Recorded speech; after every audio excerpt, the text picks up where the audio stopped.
क्या हालचाल आप लोगों के? बढ़िया, चलो बढ़िया ही होने चाहिए। आओ जी, आज हम आ गए अपनी इनकम स्टेटमेंट पे। किस पे आ गए बेटा? इनकम स्टेटमेंट पे। सर ये क्या होती है? अरे वही बेटा जो हमने 11th क्लास में ट्रेडिंग P&L अकाउंट पढ़ा था ना, उसी ट्रेडिंग अकाउंट P&L को कंपनीज के केसेस में स्टेटमेंट ऑफ P&L बोलते हैं। क्या बोलते हैं? Statement of P&L, income statement. क्या बोलते हैं इसे? Income statement. क्या बोलते हैं मेरे बेटा इसको? Income statement. सर किसने बताई?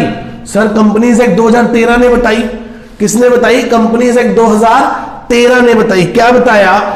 ये मैं आप लोगों के लिए रीड कर रहा हूं। कंपनीज एक्ट 2013 ने, कंपनीज एक्ट 2013 के शेड्यूल 3 पार्ट 2 में, पार्ट 1 में क्या था? बोलो, पार्ट 1 में क्या था? Balance sheet. और पार्ट 2 में क्या है? Income statement. Schedule 3 part 2 of companies act 2013 says that the income statement, किसके बारे में बताती है? हमें इनकम स्टेटमेंट के बारे में बताती है कि हमारी इनकम स्टेटमेंट कैसी है।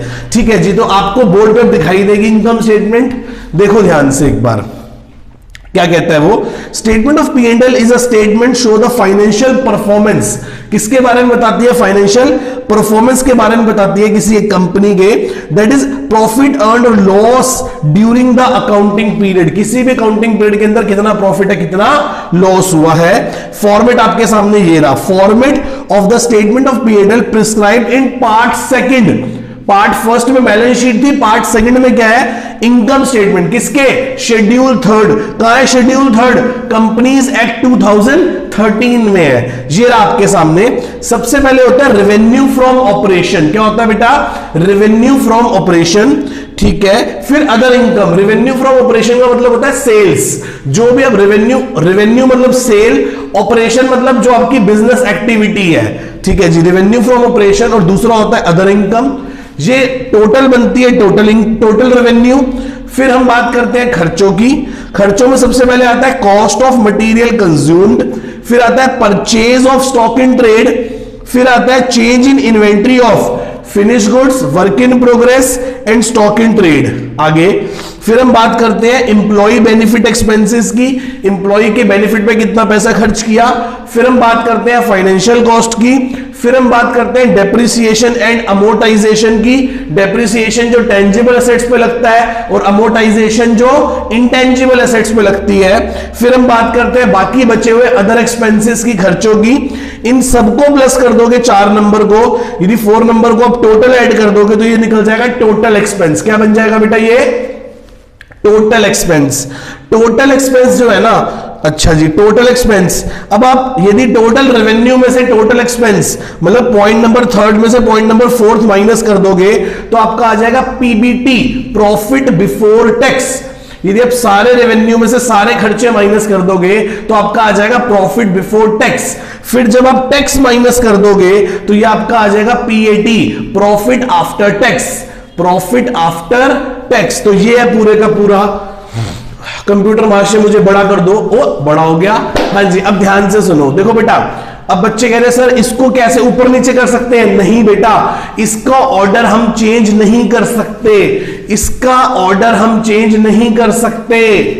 फिर मैंने बच्चे पूछ रहे कि सर हम इसको लर्न कैसे करें? हमें तो बड़ी दिक्कत हो जाएगी, हमें तो बहुत दिक्कत हो जाएगी। मैंने कहा बेटा आप चिंता ना करें, मैं आपको लर्न करवाता हूं। वो पूछ रहे क्या इसका भी कोई स्लैंग है आपके पास? हाँ, मेरे पास इसका भी एक बहुत अच्छा स्लैंग है। आओ जी शुरू करें। क्या बनाने जा रहे हैं हम बना रहे हैं इनकम स्टेटमेंट। क्या बना रहे हैं? Income statement. क्या बना रहे हैं मेरे बेटा? Income statement. इनकम स्टेटमेंट के अंदर क्या है, कैसे बना रहे हैं? ये हम बना रहे हैं schedule 3 part 2 companies act 2013 for the year ended 31 मार्च, जो भी ईयर होगा 20 ठीक है, ऐसे करके बनाएंगे। अच्छा जी, फॉर्मेट आपने देख लिया। मैं बस बता रहा हूं कि इसमें 2 चीजें हैं। इसमें 2 चीजें हैं बेटा। एक तो क्या है, एक तो है क्या है, इनकम के बारे में बात करता है, इनकम। और किसके बारे में बात करता है? एक्सपेंसेस के। इसमें है, बोलो अरो, अरो, याद रखो मेरे साथ, अरो चरणप्रीत चोर, चरणप्रीत चोर एम्प्लॉय फंड दो। हमारे यहां कोई एम्प्लॉय है, उसका नाम क्या है? चरणप्रीत, या कोई मैनेजमेंट में व्यक्ति होगा चरणप्रीत। तो चरणप्रीत चोर, हम कह रहे हैं सारा स्टाफ, सारे वर्कर वो कह रहे हैं भाई साहब एम्प्लॉय फंड का पैसा भी खा गए तुम। मैनेजमेंट इतनी बुरी है ना, मतलब कंपनी के मैनेजमेंट में कोई चरणप्रीत है जिसको एम्प्लॉय फंड का पैसा देना था, जिसने एम्प्लॉय फंड का पैसा भी खा लिया। तो क्या कह रहे हैं? अरो चरणप्रीत चोर एम्प्लॉय फंड दो, अरो चरणप्रीत चोर एम्प्लॉय फंड दो। बच्चे पूछ रहे सर ये क्या है? मैंने कहा पहले याद तो करो क्या है। अरो चरणप्रीत चोर एम्प्लॉय फंड दो, अरो चरणप्रीत चोर एम्प्लॉय फंड दो, अरो चरणप्रीत चोर एम्प्लॉय फंड दो। सर क्या है क्या ये? अभी देखो, आप देखो बुक में से, आप देख लो चाहे। अरो मतलब आर ओ, आर का मतलब सर, आर का मतलब रेवेन्यू फ्रॉम ऑपरेशंस, ओ का मतलब सर अदर इनकम। हो गया अरो। अब ये चरणप्रीत चोर कौन है? सर अभी बता देते हैं चरणप्रीत चोर कौन है। ये है cost of material consumed, cost of material consumed, P for purchase of stock in trade, purchase of stock in trade, C क्या है? Change in inventories, change in inventories of किस किस की? वर्क इन प्रोग्रेस की, finish goods की and stock in trade की। मैं बताऊंगा आपको भी, हर चीज के बारे में गहरा अध्ययन करेंगे। अभी तो सिर्फ हम लर्न कर रहे हैं कि क्या पूरी इनकम स्टेटमेंट को कैसे याद किया जा सकता है। तो मैंने कहा कि इनकम स्टेटमेंट शेड्यूल 3 पार्ट 2 में बनती है कंपनीज एक्ट 2013 के, उसमें 31 मार्च को बनेगी। दो बेसिक चीजें होती हैं, इनकम और एक्सपेंसेस, इनकम और एक्सपेंसेस। इनकम में क्या होता है? इनकम में दो ही चीजें होती हैं, अरो, और एक्सपेंसेस में इतनी सारी चीजें होती हैं। तो कैसे इसका स्लैंग क्या था? अरो चरणप्रीत चोर एम्प्लॉय फंड दो। तो R for revenue from operations, क्या बोलते हैं इसे? सर इसे आप सेल्स भी कह सकते हैं। रेवेन्यू फ्रॉम ऑपरेशंस, ओ मतलब अदर इनकम, ओ मतलब other income. CPCEF do, CPCEF do, C for cost of material consumed, cost of material consumed, P for purchase of stock in trade, purchase of stock in trade, C मतलब change in inventory, change in inventory of work in progress, finish goods and stock in trade. आगे sir E for elephant, E for employ benefit expenses, sir F for financial cost, sir D for depreciation and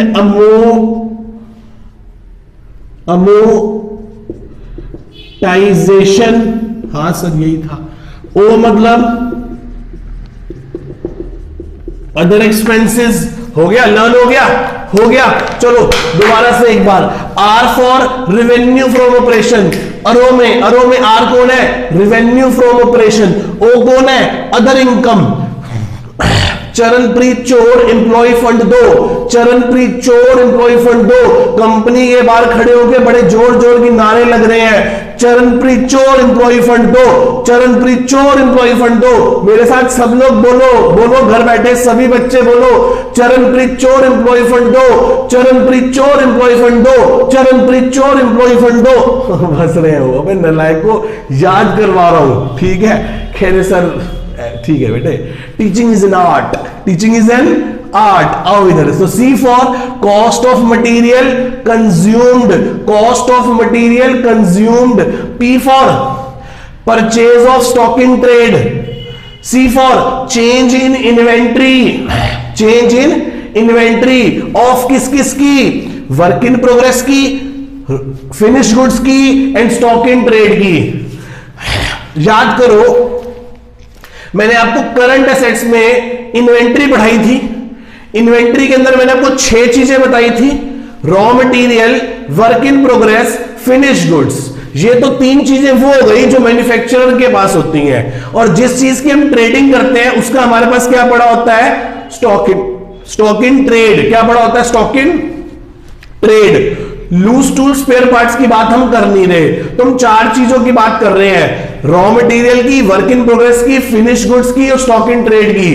तो C for change in inventory. Sir change in inventory किस किस का, work in progress का, finish goods का और stock in trade का। Sir फिर raw material का क्यों नहीं आया, क्योंकि रॉ मटेरियल का यहां आ गया होगा, इसलिए रॉ मटेरियल को मैंने यहां नहीं लिया। कह रहे बताओ, मैंने कहा जब वक्त आएगा अगली क्लास में तो जरूर बताऊंगा। चले आज आगे चले, बच्चे कह रहे चलो।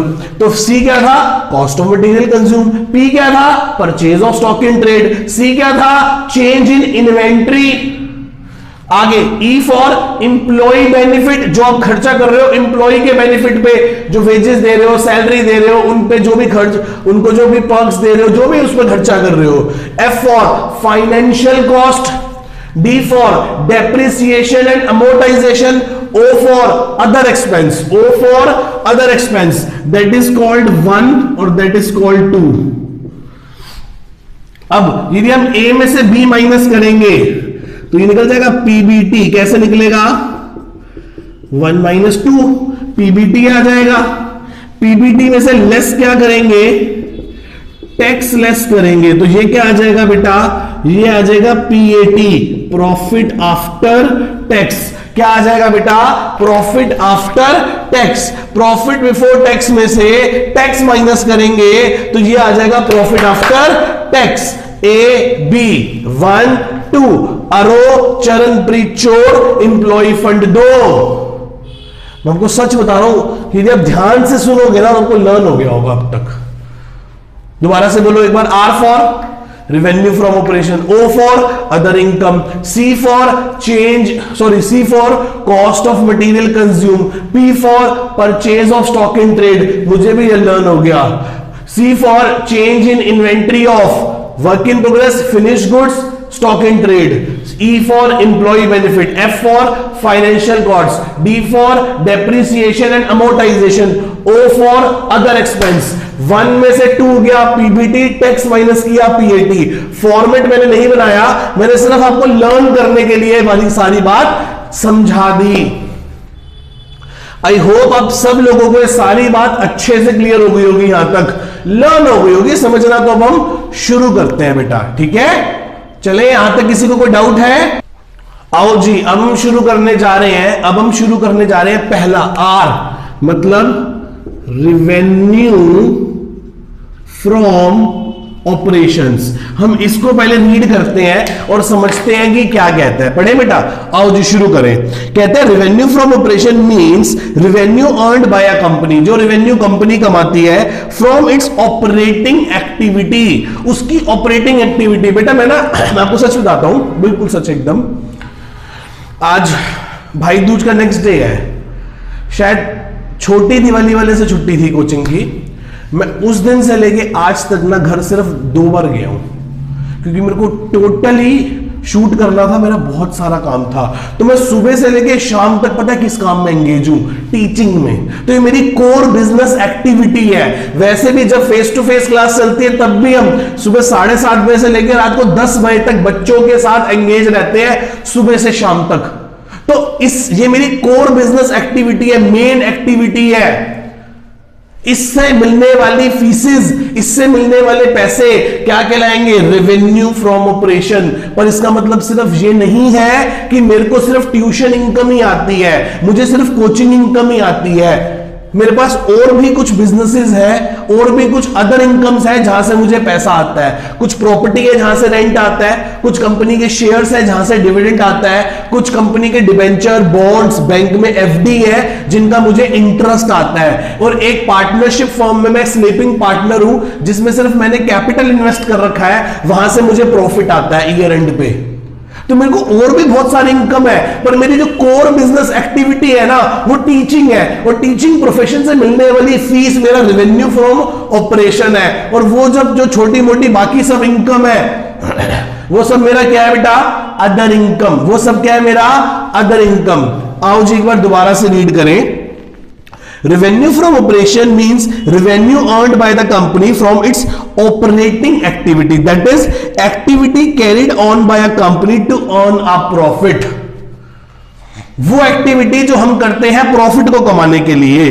Commonly it is net sales. ये क्या कहला, ये कौन सी होती है, नेट सेल्स। नेट सेल्स क्या होती है, sales minus sales return, sales minus return inwards. आगे, फॉर अ मैन्युफैक्चरिंग कंपनी और trading company, fees earned by the service company.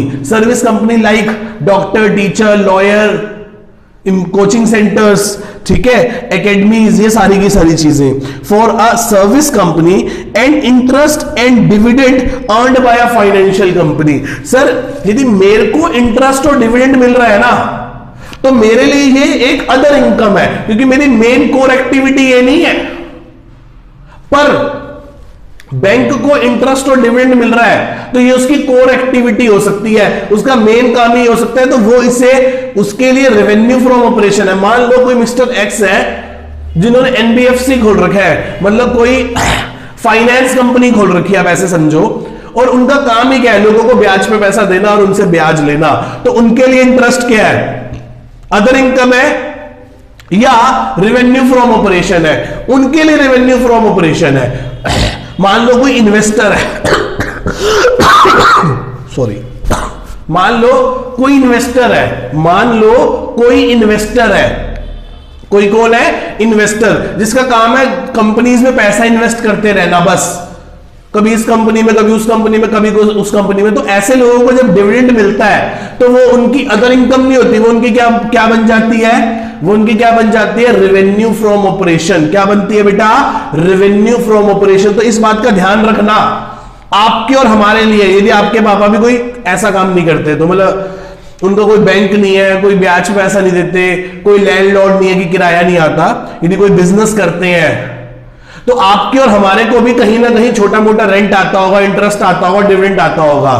तो वो सब चीजें हमारे लिए अदर इनकम है। पर बैंक के लिए, फाइनेंसर्स के लिए, लैंडलॉर्ड के लिए ये सब चीजें क्या है बेटा, मेन सोर्स ऑफ इनकम है। उनका मेन काम ही यही है। मैं किसी अंकल को जानता हूं, उनकी 40-50 प्रॉपर्टीज है, उनका पूरा महीना रोज, यदि वो रोज एक बंदे से भी रेंट लेना तो भी उनका पूरा महीना किस में निकल जाए, रेंट लेने में ही निकल जाए, रेंट लेने में ही निकल जाए। तो उनके लिए रेंट क्या है, उनके लिए रेंट तो रेवेन्यू फ्रॉम ऑपरेशन है, उनका मेन काम ही इसी चीज का है। समझ रहे हो, आगे चलते हैं बेटा, आगे, ठीक है। नेक्स्ट सेकंड पॉइंट पे आ गए, O for other income. O for other income क्या कहती है, अदर इनकम, ध्यान से पढ़ते हैं। A company besides earn revenue from operation, एक कंपनी जो अलग कमाती है रेवेन्यू फ्रॉम ऑपरेशन से, may earn income from the other sources, that is source are not its business activity, वो उसकी बिजनेस एक्टिविटी से अलग होना चाहिए। These income are shown as the other income in the statement of P&L account. Thus, other income means income earned by a company from its non-operating activity. वो क्या कहलाएगी, उसकी non-operating activity, जो उसकी operating activity नहीं है। जैसे कि like एग्जाम्पल है, example gain on the sale of fix sets. अच्छा, क्या सेल ऑफ फिक्स सेट पे जो प्रॉफिट हो रहा है वो अदर इनकम है। एक्सेस प्रोविजन रिटर्न बैक, जैसे मान लो हमने प्रोविजन बनाया 50,000 का, पर हमारे बेड डेट हुए सिर्फ 30,000 के, तो अगले साल ये प्रोविजन हमारी इनकम कंसीडर हो जाएगा, तो ये अदर इनकम में कहलाएगा। आगे बेड डेट रिकवर हो जाए, इंटरेस्ट रिसीव हो जाए, एफडी का इंटरेस्ट आ जाए, डिविडेंड मिल जाए, या in case of company interest, ठीक है जी, यही बात कह रहा है वो, ठीक है जी। समझ आ गया? एक बात मैं आपको बता दूं, मैं भूल गया यहां बताना, यहां पे क्या आएगा बेटा, रेवेन्यू फ्रॉम ऑपरेशन दो चीजें होती हैं, sale of goods and services and sale of scrap. Sale of scrap is also called as revenue from operation. Sale of scrap is also called as revenue from operation. Sale of scrap, मान लो हम किसी steel industry में हैं, जो लोग ना steel sheet से, steel की शीट्स होती है बड़ी बड़ी, जिनसे वो यूटेंसिल्स, बर्तन बनाते हैं, जैसे प्लेट्स, ग्लास, स्पून, ये सब चीजें बनाते हैं. तो इनकी ना बेटा कभी आप देखना जाके बहुत वेस्टेज बचती है. या जो लोग शूज का सोल शूज का लोअर पार्ट बनाते हैं, लोअर पार्ट, तो ये शीट होती है पूरी, फॉर्म शीट होती है, फॉर्म शीट पे कट लगते हैं, कट कट कट, तो बाकी जो पीस बच जाता है, या मान लो एक शीट से प्लेट कट रही है, तो बाकी आप सोच के देखो इतनी बड़ी शीट है, ऐसे ऐसे गोल गोल गोल गोल प्लेट्स कटी, और बाकी जो शीट बच गई वो आपको पता है 10-15 दिन में ही फैक्ट्री के पास इतना स्क्रैप इकट्ठा हो जाता है कि ट्रक भर के माल जाता है स्क्रैप में. तो वो क्या है, उनका तो हर 5वें 7वें 10वें दिन क्या हो जाता है, एक ट्रक भर जाता है, किसका, स्क्रैप का. तो that is called sale of scrap, that is called as sale of scrap. की क्या कर दिया हमने, स्क्रैप बेचा है. तो जो स्क्रैप बेचा है वो भी क्या है, रेवेन्यू फ्रॉम ऑपरेशन. ठीक है जी. अदर इनकम क्या क्या थी बताना जरा, एक बार एग्जांपल बताओ, दोबारा से एक बार रिवाइज करवाओ, क्या क्या था भाई, बोलो. वो कह रहे हैं बेड डेट रिकवर,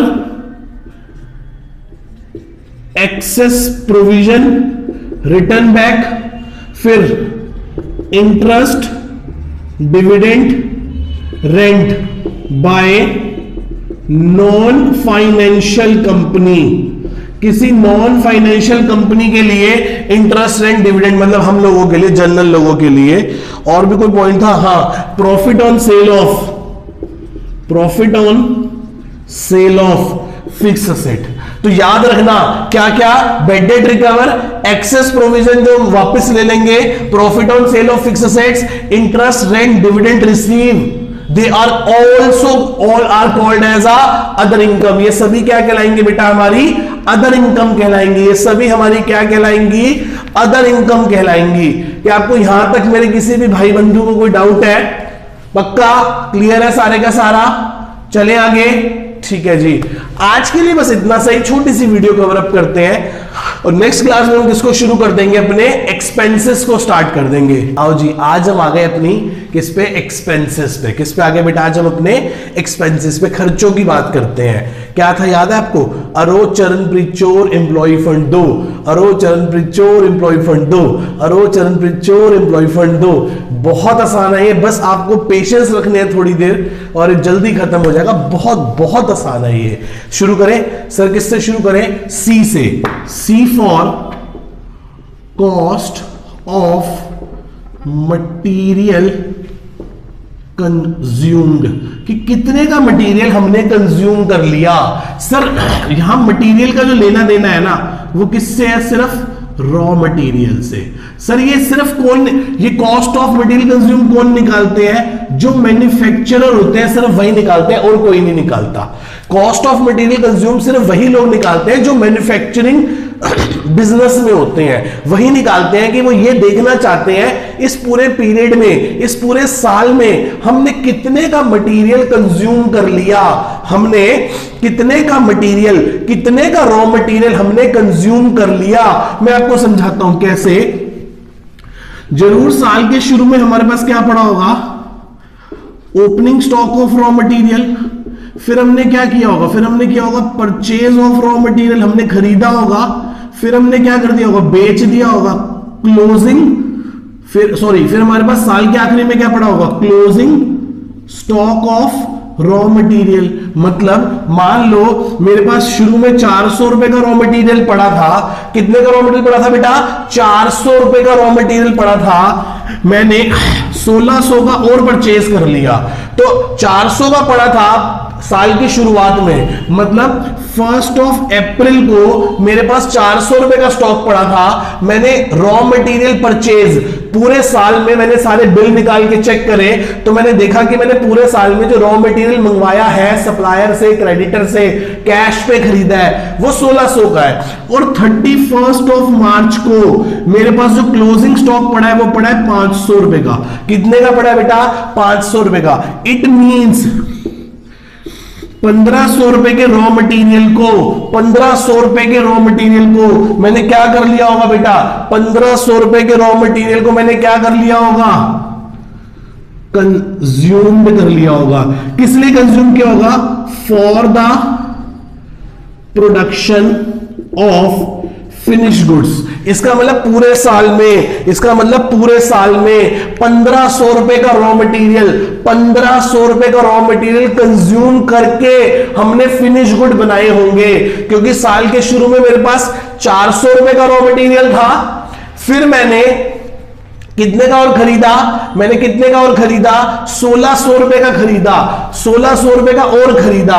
साल के आखिरी में मेरे पास कितने का रॉ मटेरियल पड़ा है? 500 रुपए का रॉ मटेरियल पड़ा है। इसका मतलब 16 और 4 2000, 2000 में से 500 गए 1500, 1500 का मटेरियल कंज्यूम हो गया होगा फिनिश गुड को बनाने के लिए, फिनिश गुड्स को बनाने के लिए। आगे चले सर, इसमें किसी को डाउट है? इसमें किसी को डाउट है बेटा? पक्का? मैं इसको ना ऐसे भी बोल सकता हूं, देखना, मैं इसको बोल सकता हूं purchase of raw material plus change in raw material. Change in raw material. Sir change का मतलब है कि साल की शुरुआत से साल के आखिरी में कितना रॉ मटेरियल चेंज हुआ है, और इस चेंज का जो फॉर्मूला होता है ना वो होता है ओपनिंग माइनस क्लोजिंग। क्या होता है? Opening minus closing. अब बहुत बच्चों की यहां पे आके सनक जाएगी, कहेंगे सर हमारे इकोनॉमिक्स वाले सर ने, हमारे इकोनॉमिक्स वाले सर ने तो हमें क्लोजिंग माइनस ओपनिंग सिखाया है। ये क्या होता है? ओपनिंग माइनस क्लोजिंग स्टॉक होता है। और बच्चे कहेंगे नहीं सर हमें तो हमारे इकोनॉमिक्स वाले सर ने नेशनल इनकम में क्लोजिंग माइनस ओपनिंग सिखाया है। पर बेटा अकाउंट्स में ओपनिंग माइनस क्लोजिंग होता है। मैं आपको दोनों का लॉजिक दे सकता हूं पर जब क्लास में मिलोगे। अभी आप बस मेरी इतनी सी बात को पकड़ो कि किससे आंसर सही आएगा। मैं देखता हूं हमने कितने का मटेरियल खरीदा है, बोलो 1600 का। Change in invent, change in raw material, कितना रॉ मटेरियल में चेंज है? साल के शुरू में कितने का था? 400 का, माइनस मैंने क्या फॉर्मूला बताया है? Opening minus closing. मैंने क्या फॉर्मूला बताया है? Opening minus closing stock. साल के शुरू में 400 का पड़ा था, साल के आखिरी में 500 का पड़ा है, तो 1600, 400 में से 500 गए तो माइनस का 100, कितना आ गया? 1500। तो आंसर, और चाहे तो आप ये वाला फॉर्मूला लगाओ, चाहो तो आप ये वाला फॉर्मूला लगाओ। Is one of the same thing, is one of the same thing. करके देख लो क्या किया मैंने, परचेज ऑफ रॉ मटेरियल को अलग कर लिया। मतलब इसको यदि मैं यहां ले जाऊं और इसको यहां ले जाऊं तो बात एक ही नहीं हो जाएगी। तो क्या बनेगा? Purchase of raw material opening minus closing. यही तो मैं कह रहा हूं कि अकाउंट्स के अंदर क्या यूज करेंगे? Opening minus closing. क्या यूज करेंगे? Opening minus closing. क्या आपको मेरी इतनी बात समझ में आ रही है? क्या आपको मेरी इतनी बात समझ में आ रही है बेटा? पक्का? चले आगे। बच्चे कह रहे सर चलो आगे, हमें समझ आ गई, अच्छे से समझ आती है। आओ जी हम इसको शुरू करते हैं। कहते हैं cost of material consume is the first entry and line item in the expenses part of the statement of P&L. The term material consumed, the term material, the raw material and other material that is used in the manufacturing goods. कह रहा है raw material वो material है, material use वो material है जो हमारी production process में काम आ रहा है। जैसे इस शर्ट को बनाने के लिए धागा रॉ मटेरियल है, कपड़ा रॉ मटेरियल है, बटन रॉ मटेरियल है, ठीक है। बुकरम, जो बुकरम होती है जो कॉलर्स को हार्ड रखने में लगाई जाती है, वो क्या है? रॉ मटेरियल है। तो हर वो चीज रॉ मटेरियल है जिससे हम गुड्स, रॉ मटेरियल को असेंबल करके किसको बना लेते हैं? फिनिश गुड्स को बना रहे होते हैं। आगे चलते हैं। Cost of material consumed means the raw material consumed and the other material consumed in a manufacturing of goods.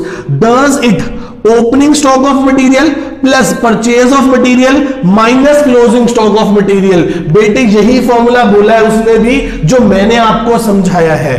कुछ बुक में एग्जांपल्स है, वो प्लीज आप अपने हाथ से कवर अप कर लेना, बहुत बहुत ज्यादा आसान है, आप खुद से भी कवर अप कर सकते। सर पहली बात तो स्टॉक इन ट्रेड है क्या? SIT, stock in trade. Stock in trade वो चीज है जिसको हम जिस शेप में खरीदते हैं उसी शेप में बेच देते हैं, जिस शेप में खरीदते हैं उसी शेप में खरीद देते हैं, बेच देते हैं। फॉर एग्जाम्पल यदि मैं कपड़े का थान खरीद रहा हूं, कपड़े का थान ही बेच देता हूं, तो वो मेरा कहलाएगा स्टॉक इन ट्रेड। पर यदि मैं कपड़े का थान खरीद कर उसकी कटिंग करके, स्टिचिंग करके, फिनिशिंग करके, पैकिंग करके शर्ट की शेप में बेचता हूं, तो वो कपड़े का थान मेरे लिए क्या बन जाएगा? Raw material. क्या बन जाएगा? Raw material. यदि मैं सिर्फ पेपर खरीदता हूं और पेपर बेच देता हूं, खाली पेपर्स आते हैं, व्हाइट शीट्स आती हैं, यदि मैं व्हाइट शीट्स लाइंस वाली परचेस करता हूं और वो ही बेच देता हूं, तो वो मेरी क्या कहलाएंगी बेटा? Stock in trade. पर यदि मैं उस खाली पेपर को बाइंड करके कॉपी की शेप में, नोटबुक की शेप में बेचता हूं, तो वो जो शीट्स है वो मेरी क्या कहलाएंगी? सर वो मेरी कहलाएंगी क्या? Raw material. तो वो यही बात कह रहा है आपको। आओ जी एक बार रीड कर लें। Purchase of stock in trade means the goods purchase for resale. वो गुड्स जो हमने परचेज किए हैं रीसेल के लिए। If the company carry out further processing on the goods purchased, they do not have remain in stock in trade because the part of cost of material consumed। मैं भी यही बात कह रहा हूं, मैं भी यही कह रहा हूं कि यदि आप कपड़ा खरीदते हो कपड़ा बेचने के लिए, तो वो कपड़ा स्टॉक इन ट्रेड है। पर यदि आप कपड़ा खरीदते हो शर्ट बनाने के लिए, तो फिर वो आपका स्टॉक इन ट्रेड नहीं होगा, फिर वो आपका रॉ मटेरियल कंज्यूम्ड में चला जाएगा। आगे चलते हैं। For example if a company purchase paper for resale, यदि कंपनी ने कागज खरीदा है उसे बेचने के लिए, it will be shown as a purchase of stock in trade. वो purchase of stock in trade दूसरे नंबर में आएगा, पी में। पर यदि आप but if the paper is purchase for manufacturing of notebooks, it will be shown as a cost of material consume. बिल्कुल सही बात है, मैंने भी यही उदाहरण दिया था आपको अभी कुछ समय पहले, अभी जस्ट पहले। क्लियर है आपको? मैं आपको फिर बताता हूं। यदि आपने कागज खरीदा कागज ही बेचने के लिए, तो purchase of stock in trade में आएगा। यदि आपने कागज खरीदा कॉपी बना के बेचने के लिए, तो वो कॉस्ट ऑफ मटेरियल कंज्यूम में परचेज ऑफ रॉ मटेरियल में चला जाएगा। आपको ध्यान रखना पड़ेगा, ये छोटी छोटी चीजें आपको सीखनी पड़ेंगी, समझनी पड़ेंगी। आगे जाके आपको बहुत हेल्प मिलने वाली है बेटा, ग्रेजुएशन में, पोस्ट ग्रेजुएशन में, सीए में। यदि आप आज इन बातों को ध्यान से सुन लोगे, बहुत एफर्ट करो, बहुत आसान है ये, बहुत लॉजिकल है। Got it? चलिए आगे, आगे चलते हैं जी। थर्ड पॉइंट पे आगे हम किस पे? Change in inventories. Change in inventories of किसका? चेंज इन इन्वेंटरीज ऑफ किसका? वर्क इन प्रोग्रेस का, फिनिश गुड्स का और स्टॉक इन ट्रेड का। चेंज इन इन्वेंट्री मैंने आपको अभी बताई थी, क्या होता है? Opening minus closing. क्या होता है बेटा? Opening minus closing. क्या होता है बेटा? Opening minus closing. तो हम किसकी बात कर रहे हैं? Change in inventory. Change in inventory of work in progress, finish goods and stock in trade. Work in progress, finish goods and stock in trade. किस किस पे बेटा? Work in progress, finish goods and stock in trade. Sir raw material क्यों नहीं लिया? क्योंकि sir raw material तो यहां पे आ गया होगा, याद है आपको? Opening raw material minus closing raw material. यदि मैं यहां पे दोबारा से रॉ मटेरियल ले लूंगा, तो रॉ मटेरियल यहां भी कंसीडर हो जाएगा और यहां भी कंसीडर हो जाएगा, जो कि गलत हो जाएगा। तो दो बार डबल कंसीडरेशन हो जाएगी, इसलिए मैं रॉ मटेरियल नहीं लेता। चेंज इन इन्वेंट्री ऑफ क्या लेता हूं? सिर्फ work in progress, finish goods, stock in trade. बस इन तीन चीजों की हम इन्वेंट्री कंसीडर करते हैं। आओ जी एक बार इसको बुक से रीड कर ले, क्या कहता है ये, रीड करते हैं जी। आओ क्या कहता है ये कहता है change in inventory of finish goods, work in progress and stock in trade means the difference between opening and closing stock. मैं ना कहता था किसका डिफरेंस आएगा, opening minus closing of finish goods, work in progress and stock in trade. In a note of accounts the change in inventory, each item of inventory is shown as a separately, ठीक है, this item of positive when opening stock is more than a closing and negative when the closing stock is more than a opening stock, the balance under each item added to a, ठीक है, statement of P&L account। ठीक है, मैं समझ गया। कहो तो मैं आपको एक चीज समझाऊं, कर दूं? हाँ बच्चे कह रहे सर कर दो। देखो बेटा, ये हमारे पास एक ट्रेडिंग अकाउंट है। कौन सा अकाउंट है? ट्रेडिंग अकाउंट है। आपको पता है हम ना दो काम करते हैं, जीन्स की मैन्युफैक्चरिंग करते हैं और शर्ट की ट्रेडिंग करते हैं। तो हमारे पास चारों प्रकार का स्टॉक मिल जाएगा, बिल्कुल मिल जाएगा सर। हमारे पास ओपनिंग स्टॉक पड़ा होगा किसका, रॉ मटेरियल का, वर्क इन प्रोग्रेस का, फिनिश गुड्स का और स्टॉक इन ट्रेड का। मान लो ये 60 है, ये 40 है, ये 30 है, ये 20 है, तो 150 रुपए हो गए। हमने परचेज किया होगा किसको, रॉ मटेरियल को। मान लो हमने 200 रुपए का परचेज किया है। हमने परचेज किया होगा स्टॉक इन ट्रेड को, ये मान लो 400 रुपए है। इधर से हमारे पास क्या पड़ा होगा बेटा, क्लोजिंग स्टॉक पड़ा होगा। किसका क्लोजिंग स्टॉक पड़ा होगा, रॉ मटेरियल का, वर्क इन प्रोग्रेस का, फिनिश गुड्स का और स्टॉक इन ट्रेड का। मान लो ये 40 है, ये 50 है, ये भी 50 है और ये 10 है। कितना हो गया, ये हो गया 150। कितना हो गया, 150। कितना हो गया बेटा, ये 150। समझे बात को? हाँ समझाओ सर। तो एक बात बताओ, किस तरफ आ रहा है, उस तरफ आ रहा है ना।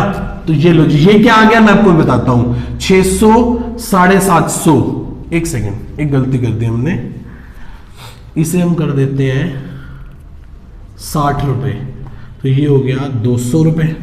ये हो गया हमारा कितना, 600, 750। ये कितना आ गया, 750।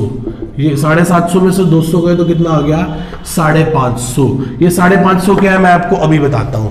ये आपको समझ आता है? हमने ट्रेडिंग अकाउंट 11th क्लास से पढ़ते चले आ रहे हैं। ओपनिंग में हमारे पास 4 चीजें पड़ी हैं, raw material, work in progress, finish good and stock in trade. फिर परचेज पड़ा है रॉ मटेरियल का और परचेज पड़ा है स्टॉक इन ट्रेड का। इधर से क्लोजिंग स्टॉक पड़े हैं सारे के सारे, 600, 750, 750, 750 में से 200 का क्लोजिंग स्टॉक गया तो ये क्या आ गया, 550। आओ जी, अब हम बात करते हैं किसकी, cost of raw material consume की।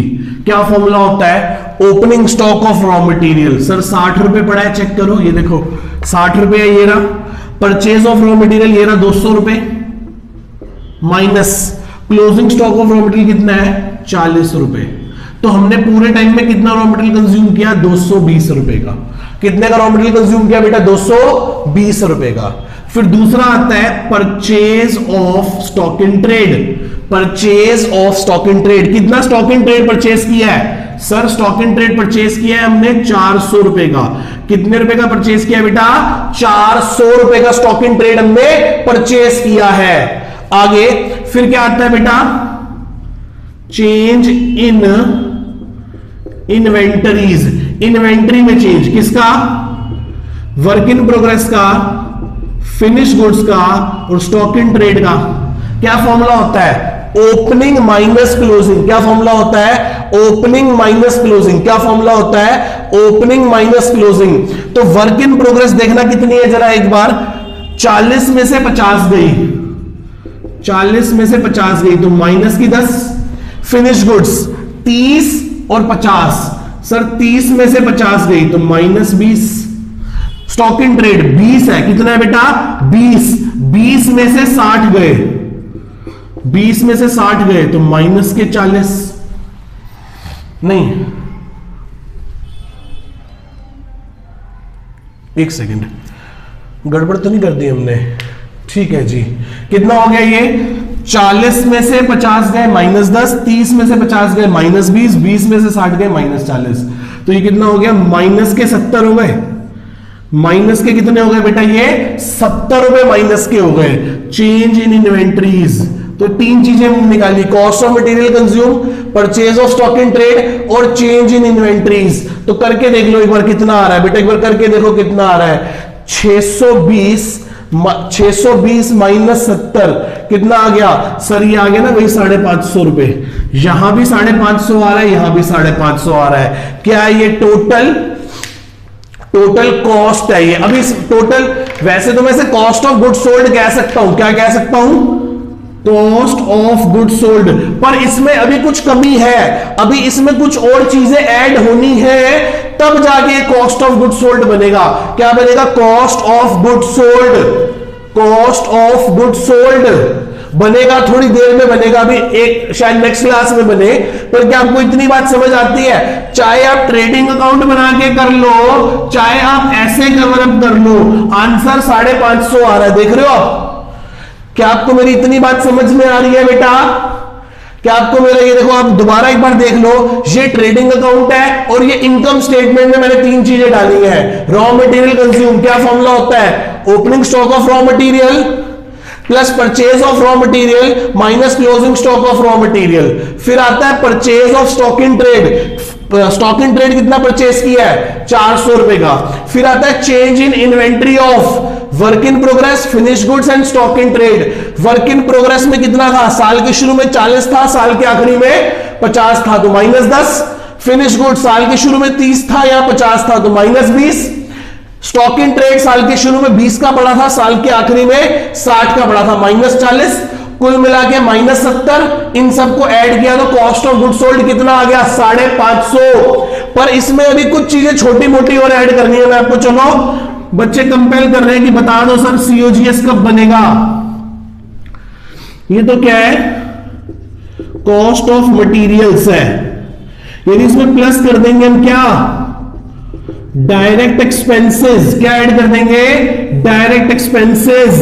तो ये जाके मेरी क्या बन जाएगी, ये जाके मेरी क्या बन जाएगी मेरे बेटा, कॉस्ट ऑफ गुड सोल्ड।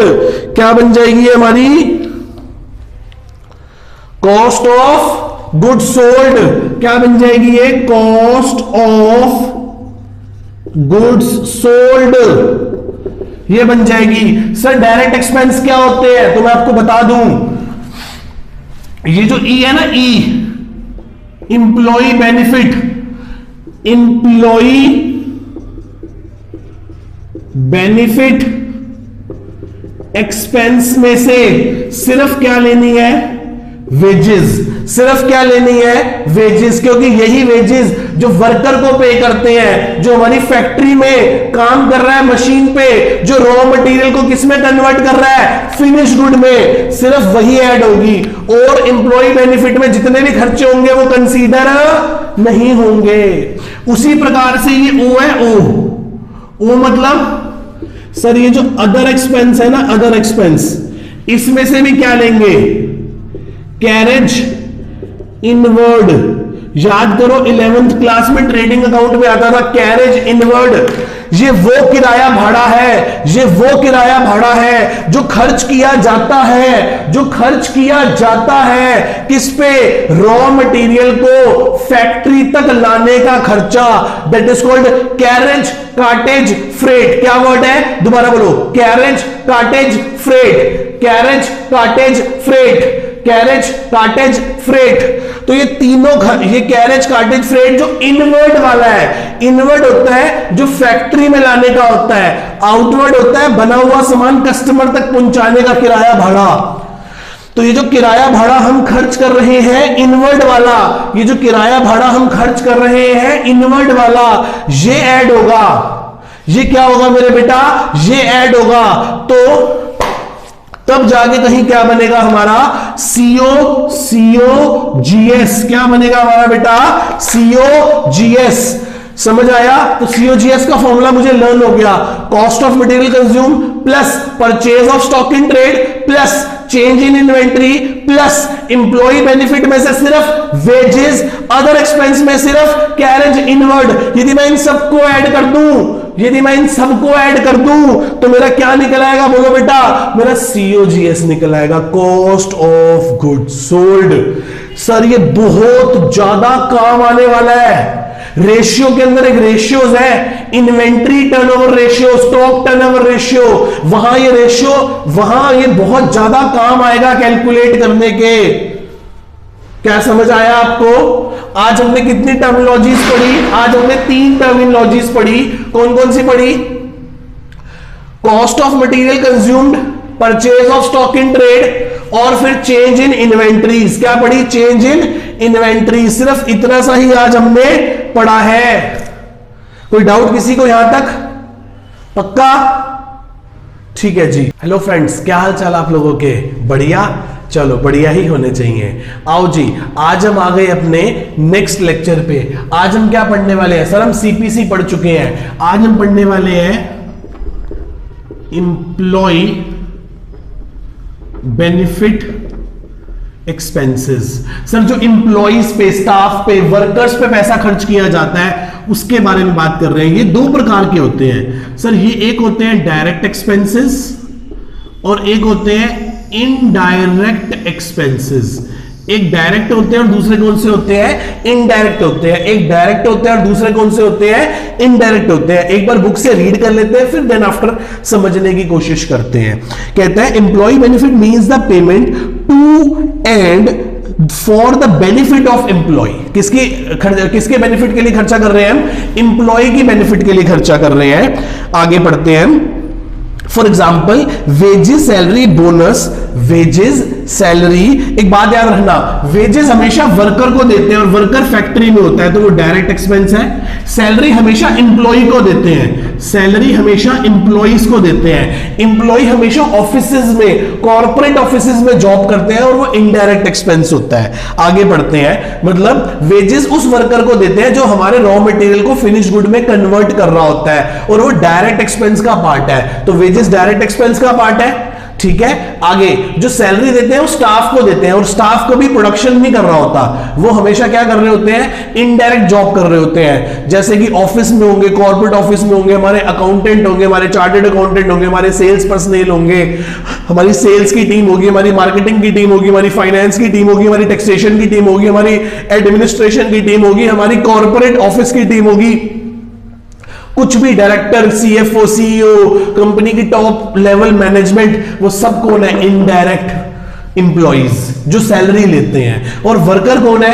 जो हमारा भगवान है। भाई साहब सच में भगवान है। यदि प्रोडक्शन ना करे ना तो जो बड़ी बड़ी गाड़ियों में कंपनी के डायरेक्टर और मैनेजमेंट्स घूमते रहते हैं ना, ऐश करते हैं, वो सब इन्हीं के दम पे कर रहे होते हैं इस वर्कर की बेसिस पे। ठीक है, आगे बढ़ते हैं। Shown in the notes to accounts, employee benefits and the total amount is to be shown in the face of statement of P&L against the employee benefit। वो कह रहा है जितने भी employees और staff पे खर्चा किया जाता है वो statement of P&L में employee benefit expenses में जाके debit कर दिया जाता है, add कर दिया जाता है। Expenses detailed to the notes to the accounts on the employee benefit expenses may be further shown as direct expense और indirect expense। क्या होते हैं? direct होते हैं या क्या होते हैं? indirect expense होते हैं। आगे बढ़ते हैं। ठीक है जी, मैं आपको बता देता हूं, जो हम वेजेस दे रहे हैं, जो हम बोनस दे रहे हैं, जो हम लीव एनकैशमेंट्स दे रहे हैं, वो सारी की सारी डायरेक्ट एक्सपेंस है जो हम वर्कर को दे रहे हैं। वर्कर को, जो हम स्टाफ को दे रहे हैं, सैलरी, बोनस, लीव एनकैशमेंट्स, और 2 चीजें हो रहा है बेटा, स्टाफ वेलफेयर एक्सपेंस, और एक लास्ट हो रहा है employee compensation, employee compensation expenses, employ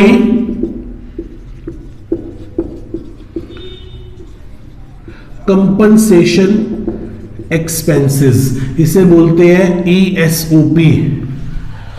क्या बोलते हैं? ES कंपनसेशन एक्सपेंसेस, एम्प्लॉय के कंपनसेशन एक्सपेंस जो है।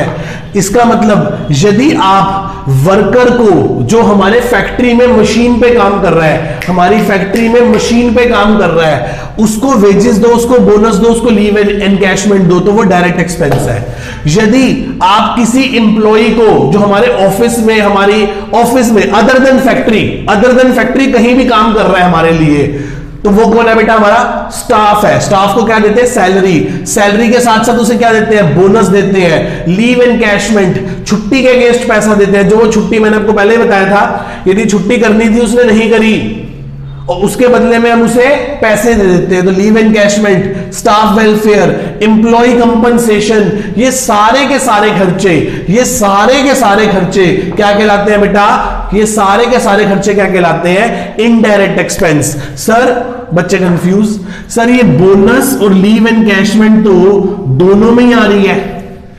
अब समझो, यदि वर्कर को बोनस और लीव एनकैशमेंट दे रहे हैं तो डायरेक्ट, पर किसी एम्प्लॉय को, स्टाफ को दे रहे हैं तो फिर क्या होगा बेटा? मतलब वर्कर को देंगे तो डायरेक्ट और एम्प्लॉय को देंगे तो इनडायरेक्ट। बात समझो। अब बच्चे का क्वेश्चन बहुत जेन्युइन है। बच्चा कह रहा है सर सिर्फ बोनस लिखा हुआ है, क्या मानूं?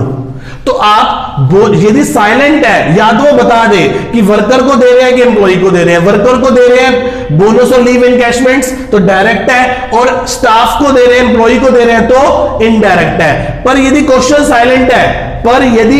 साइलेंट है तो सर हम उसे इनडायरेक्ट मानेंगे। तो लिखो इसके नीचे एक line, if bonus and leave encashments are silent then we always assume that it is to be paid to the employee or staff. So therefore it is to be considered as indirect expense। आगे लिखो subject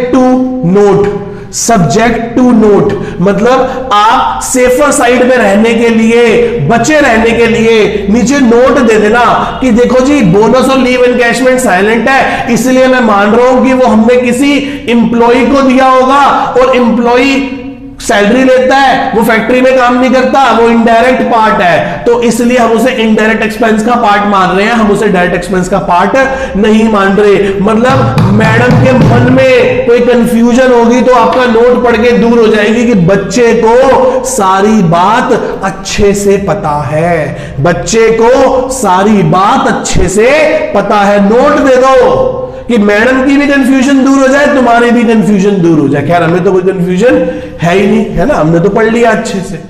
clear है यहां तक सारे का सारा? चले आगे।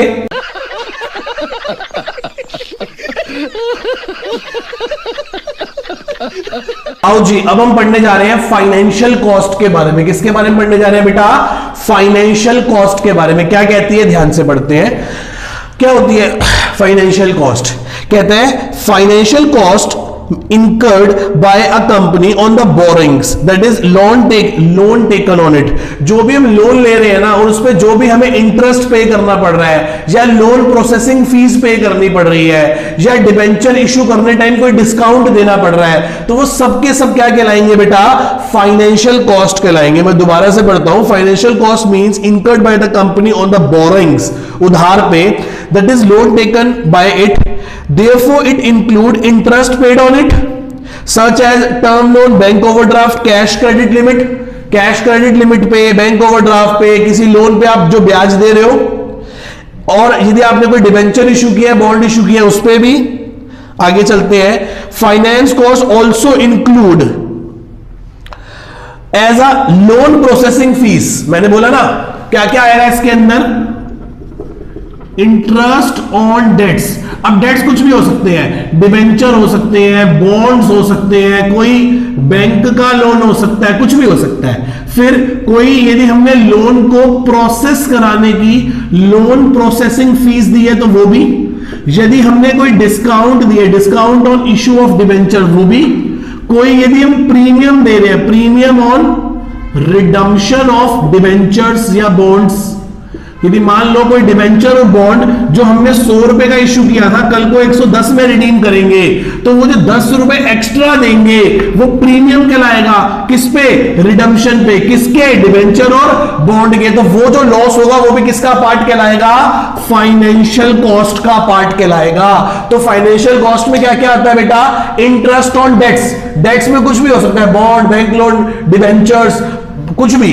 लोन प्रोसेसिंग फीस, जब आप लोन लेते हो ना तो बैंक कहता है भाई साहब 10 लाख का लोन लोगे ना तो 2% 20,000 रुपए मैं लूंगा लोन को प्रोसेस करने की फीस के। ठीक है जी। Discount on issue of debenture, जब आप 100 का डिबेंचर 90 रुपए में इशू करते हो तो 10 रुपए का लॉस होता है ना हमें, तो वो लॉस भी क्या कहलाएगा? Financial cost. Discount on issue of debenture, जब आप उसी 100 रुपए के डिबेंचर को फेस वैल्यू जिस डिबेंचर की 100 रुपए है, जब आप उसको 110 रुपए वापस करते हो तो वो premium on redemption of debenture भी क्या कहलाएगा? फाइनेंस कॉस्ट कहलाएगा। बेटा मैं हैरान हूं इस बात को सोचकर कि आपको ये बात समझ आ रही है, क्योंकि हमने बहुत अच्छे से सेकंड बुक पढ़ ली।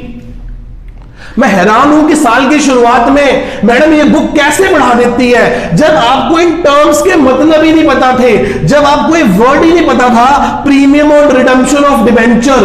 बस सुनते ही ना बाल खड़े हो जाते थे तब मेरे।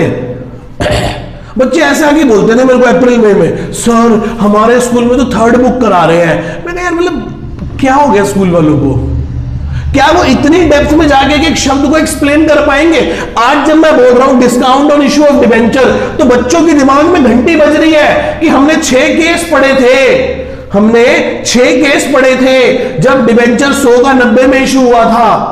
हमने पढ़ा था रिडम्पशन ऑफ डिबेंचर में, हमें पता था कि डिबेंचर रिडीम होता है प्रीमियम पे। तो हम इन सब शब्दों को, इन सब बातों को रिलेट कर पा रहे हैं क्योंकि हमने हजारों बार share, debenture, face value, discount, premium, redemption, ये शब्द हम पहले से ही पढ़ चुके हैं सेकंड बुक में। तो आज हमें ये बातें डाइजेस्ट हो रही है, गले से नीचे उतर रही है। पता नहीं कैसे उतरती थी, मेरे को तो आइडिया नहीं है दोस्तों। आज समझ रहे हो? आज मेरी इंपॉर्टेंस समझ आ रही है, आज मेरी बात की वैल्यू समझ आ रही है। उस टाइम बच्चे कहीं मुझे कहते करा दो करा दो करा दो, मैंने कहा भाई मैं तो करा दूंगा, तुम्हें समझ नहीं आएगी। नहीं सर आप करा दो, मैंने कहा कर लो भाई। 3 दिन आए, 4 दिन आए, बाल खड़े हो गए, कह रहे क्या? मैं कहा क्या हुआ? कह रहे सर धुएं निकल गए। मैं कहा फिर पहले ही कहा था ना। कब होंगी ये चीजें? सब कब समझ आएंगी? जब हम सेकंड बुक कर लेंगे। ठीक है जी, आओ जी चलते हैं आगे। आओ, सबसे इंपॉर्टेंट पॉइंट मैं दोबारा से एक बार पढ़ रहा हूं। Finance cost also include expenses incurred on the borrowing on सर्च loan processing fees, discount on issue of debenture, premium payable on the redemption of debenture etcetera.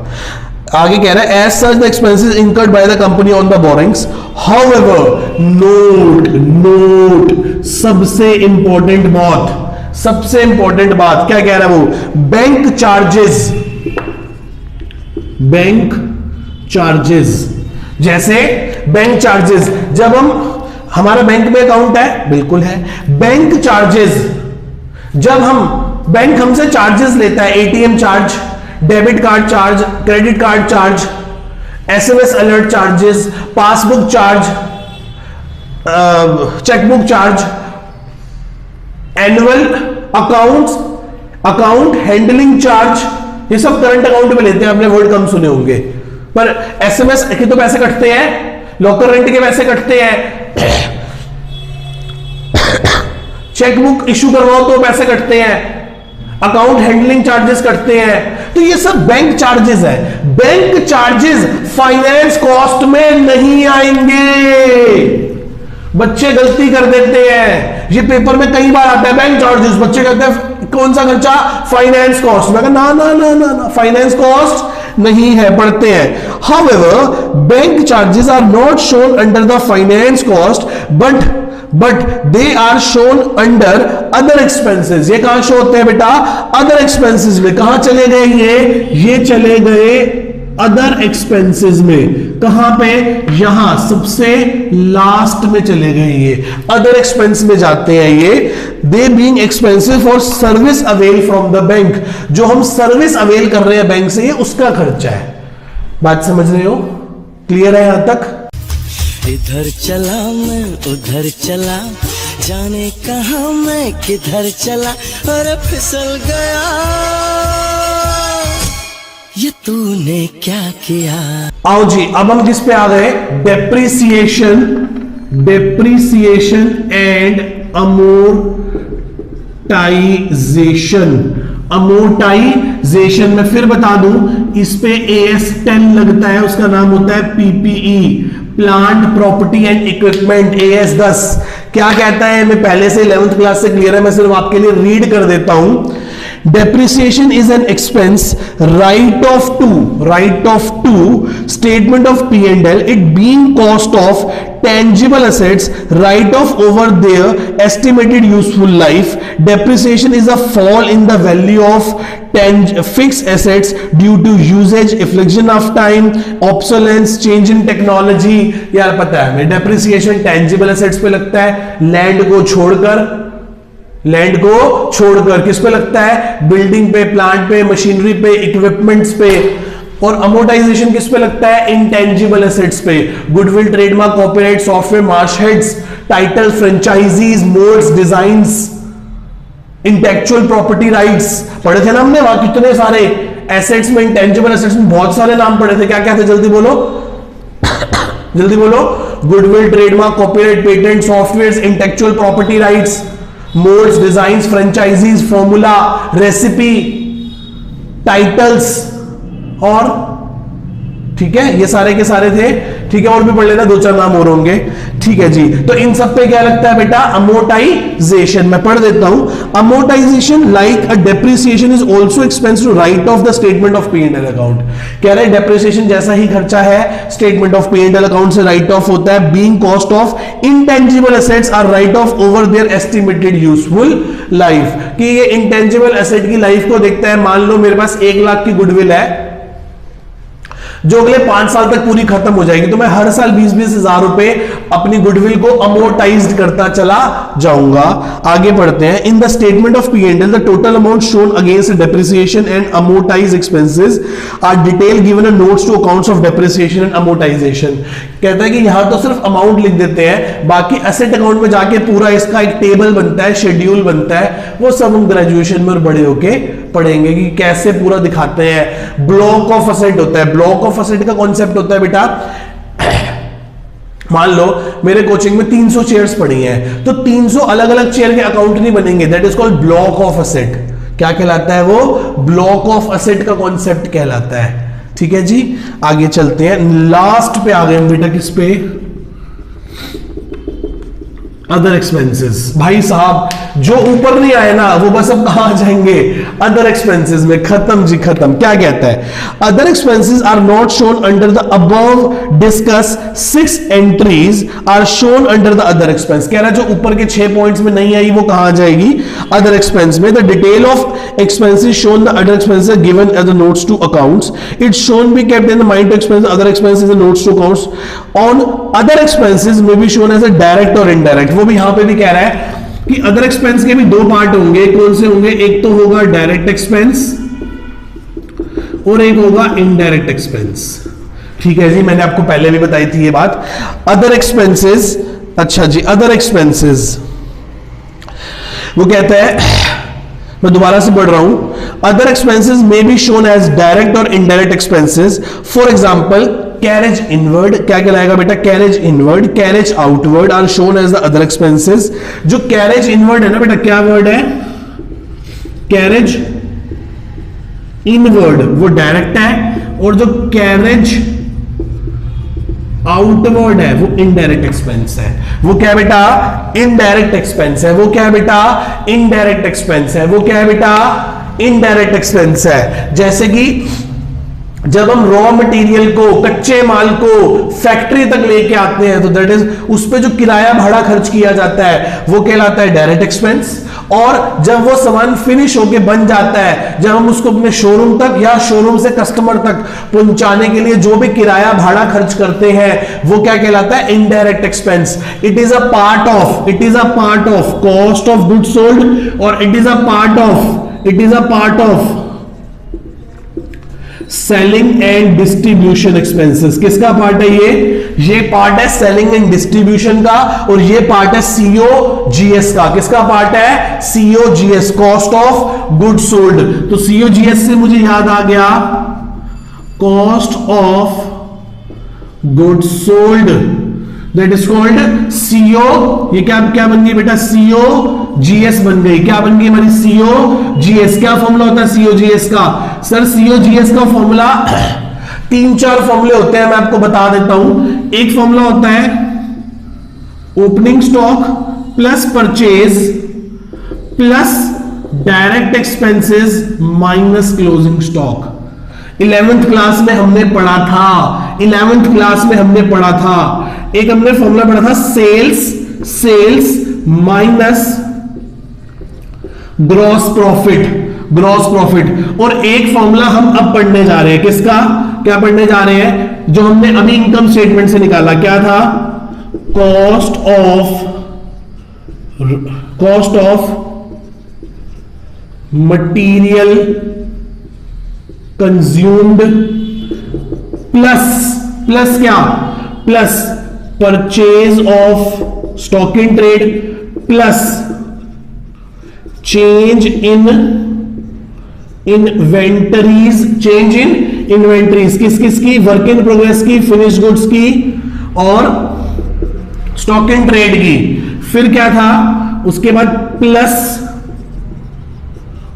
Employee benefit expenses में, किसमें? इंप्लॉय बेनिफिट एक्सपेंसेस में क्या आ जाएंगी? Wages. और फिर other expenses में से क्या आ जाएंगे? Carriage inward. क्या आ जाएगा बेटा? Carriage inward. कली मसक कली उड़ मटक कली मसक कली उड़ मटक कली मसक कली मसक कली उड़ मटक कली मट। आओ जी बच्चों, ध्यान से देखो एक बार इस ट्रेडिंग अकाउंट को, फिर मैं आपको इससे सीओजीएस निकालना सिखाता हूं। ये ट्रेडिंग अकाउंट है और ये सीओजीएस निकालने के 3 तरीके हैं और मैं तीनों से आंसर बिल्कुल सेम दिखाऊंगा आपको। ध्यान से देखो, मैं आपको एक बार रीड कर देता हूं। हमारे पास साल के शुरू में जो रॉ मटेरियल कच्चा माल पड़ा था वो 30 रुपए का था। वर्क इन प्रोग्रेस जो बन रहा था वो 20 का था। बना पड़ा फिनिश गुड 50 रुपए का था। स्टॉक इन ट्रेड वो जो हम सामान खरीद कर बेच देते हैं वो 100 रुपए का था। तो 50 50 100 100 100 200। परचेज किया हमने स्टॉक इन ट्रेड 1200 का, परचेज किया हमने रॉ मटेरियल 2000 रुपए का। हमने वेजेस दी 300 रुपए की जो कि डायरेक्ट एक्सपेंस है। हमने कैरेज इनवर्ड किराया भाड़ा खर्च किया 200 रुपए का। अच्छा जी, हमने सेल करा 2 चीजों का। फिनिश गुड्स को हमने जो जिस चीज को हम बनाते थे उसको हमने बनाकर बेच दिया 2400 का। जो सामान हम खरीद कर बेचते थे उसको हमने बेच दिया 3000 रुपए का। तो कुल हमारी 5400 रुपए की सेल हो गई। आगे